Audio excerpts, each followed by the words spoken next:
சேனல்ல பார்க்க போற ரெசிபி ராகி சேமியா. இந்த ராகி சேமியா பண்றதுக்கு இன்னைக்கு நான் அணிலோட பிராண்ட் எடுத்திருக்கேன். உங்களுக்கு எது பிடிக்குமோ அந்த பிராண்ட் யூஸ் பண்ணிக்கலாம். இதுக்கு என்ன பண்ணணும்னா ஃபர்ஸ்ட் எவ்வளவு சேமியா தேவையோ அதை வந்து 2 தடவை கழுவிடலாம். 2 தடவை கழுவிட்டு 2 நிமிஷம் வந்து தண்ணியிலேயே வந்து ஊற வைக்கணும். 2 நிமிஷத்துக்கு மேலே ஊற வைக்க வேணாம், ரொம்ப குழஞ்சி போயிடும். இப்போ 2 தடவை கழுவ போறேன்.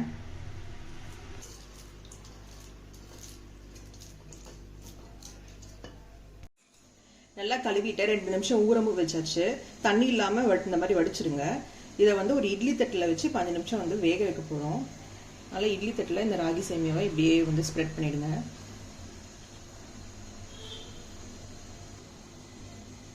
இது கூடவே நான் வந்து இன்னைக்கு கேரட் போட்டு பண்ண போறேன். அதனால கேரட்டையும் துருவன கேரட்டை வந்து இது கூடவே வந்து சேர்த்துருங்க. சேமியா வேகும் போது கேரட்டும் நல்லா வெந்துடும் ஆவில.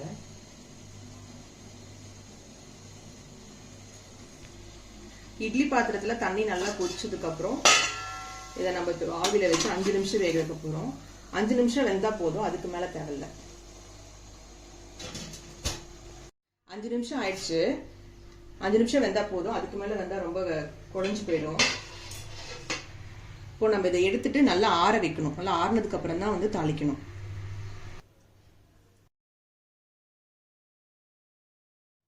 நல்லா ஆறிடுச்சு. ஆறுனதுக்கு அப்புறம் இந்த மாதிரி நல்லா உதுத்து விட்டுறணும். இப்படி உதிரி உதிரியா இருக்கணும்.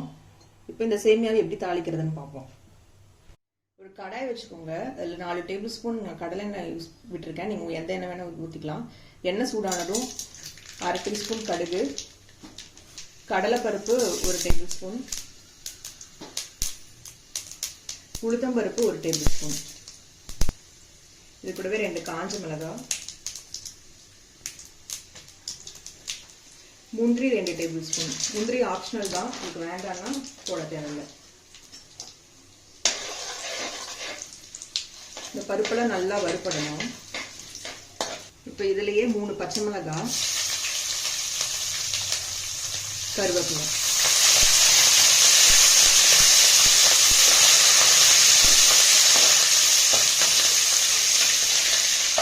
ரெண்டு பெரிய வெங்காயம் நீள நீளமா கட் பண்ணணும்.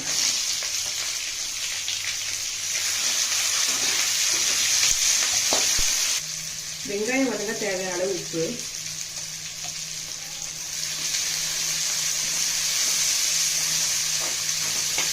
வெங்காயம் இந்த அளவுக்கு வதங்கினா போதும்.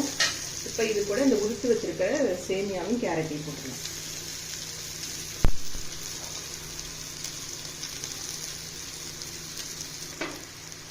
இந்த சேமியாவுக்கு தேவையான அளவு உப்பு,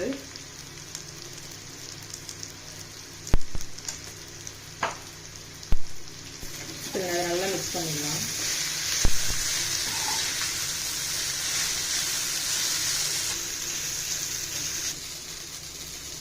ஒரு 2 நிமிஷம் நல்லா இதுலயே மிக்ஸ் பண்ணதுக்கு அப்புறம் ஒரு 1/2 எலுமிச்சம்பழம்,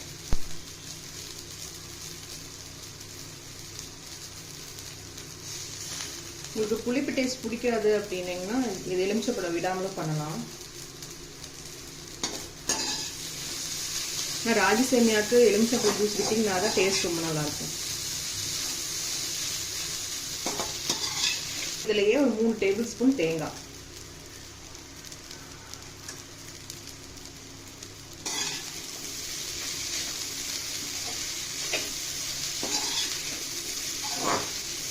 ஸ்டவ் ஆஃப் பண்ணிடலாம். ராகி சேமியா ரெடி ஆயிடுச்சு. இந்த சேமியா ரொம்ப டேஸ்டும் நல்லா இருக்கும். ராகிங்கிறதுனால உடம்புக்கும் ரொம்ப நல்லது. கடைசியா கொத்தமல்லி கீரை மட்டும் போட்டுக்கலாம். இந்த ரெசிபி ட்ரை பண்ணிட்டு எப்படி இருக்குன்னு கமெண்ட் செக்ஷன்ல சொல்லுங்க. இப்போ இது ஒரு பிளேட்டுக்கு ட்ரான்ஸ்ஃபர் பண்ணிக்கலாம். ராகி உடம்புக்கு ரொம்ப நல்லது. வெறும் சேமியா சாப்பிட்றதுக்கு பதிலாக இந்த மாதிரி ராகி சேமியா செஞ்சு சாப்பிடுங்க.